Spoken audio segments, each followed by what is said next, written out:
5 members of the Proud Boys, who were pardoned by former President Donald Trump for their roles in the Capitol insurrection, have filed a lawsuit against the federal government. This action places Trump's administration in a difficult situation. The lawsuit, brought by members of the neo-fascist group who were convicted and received lengthy sentences for their involvement in the January 6, 2021, riot, claims they were victims of severe and systemic misuse of the legal system and the United States Constitution to punish and suppress political allies of President Trump. The lawsuit seeks $100 million in restitution and compares their punishment to a medieval practice of displaying enemies' heads on spikes as a warning to those who might challenge the status quo. This legal action leaves Trump's administration with 2 politically challenging options: defend the Biden administration's prosecution after Trump pardoned them and nearly all other January 6 offenders, or require American taxpayers to pay for a settlement with them.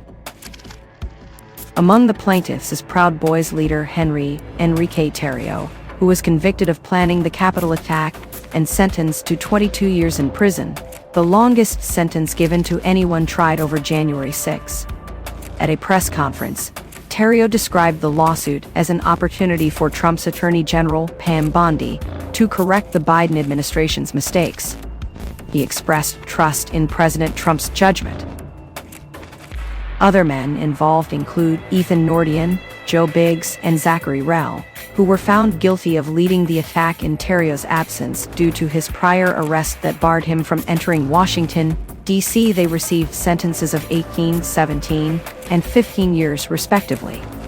The final member in the lawsuit is Dominic Pizzola, who was recorded using police equipment to break through glass at the building's entrance and was sentenced to 10 years.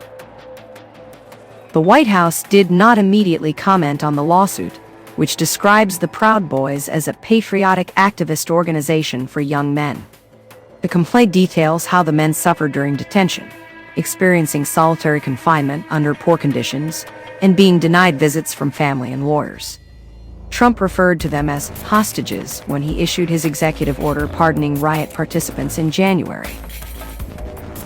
The Proud Boys lawsuit coincides with the sentencing of Shane Lamon, the former leader of the D.C. Metropolitan Police Department's Intelligence Division, who received an 18-month prison sentence for leaking information to Tarrio before the January 6 attack.